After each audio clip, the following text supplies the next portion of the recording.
This is Mr. Hewitt. This is your tip of the week and lesson of the month.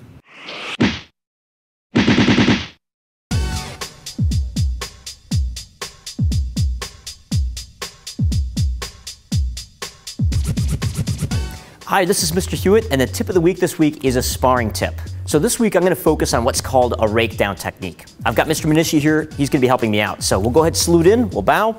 He's going to have his hands up in his action stance, as am I. One of the challenges that we have when we're sparring is a good spar is always going to keep his hands up. So obviously he's got good defense. If I go to throw a technique towards his head, he can always move that front hand up and block. So what I really want to happen is I want to get this front hand to come down. In point sparring, I'm not allowed to kick underneath the belt. So I can fake, I can bring that leg up to fake, but Mr. Manishi is a pretty good fighter, so from here he's not going to fall for that trick.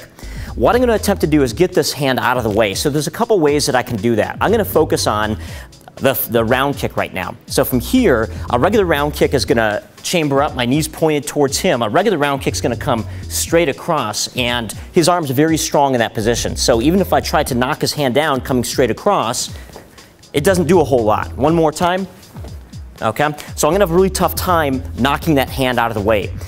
I'm going to instead hook his arm. So from here, I'm going to pick up my leg and think about doing a round kick and almost aiming it downward slightly. Kind of a rake. Think about taking a rake and pulling that arm down. So from here, I'm going to chamber up my leg.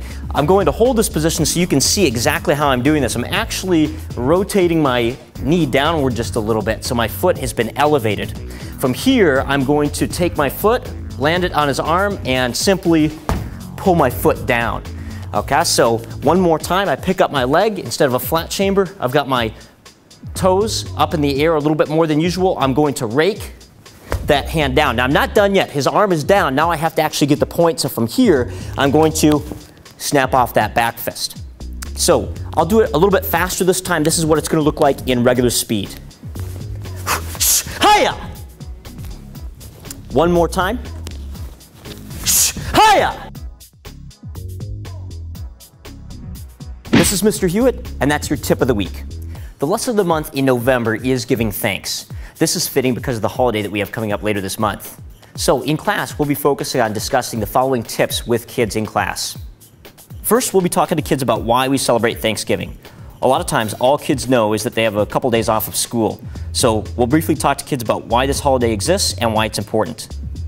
Next, we'll also be talking to kids about what they have to be thankful for and also ask them for examples they can think of. And finally, we'll discuss who we should thank and how we can show our thanks in karate class and outside of class. And that's the lesson of the month for the month of November.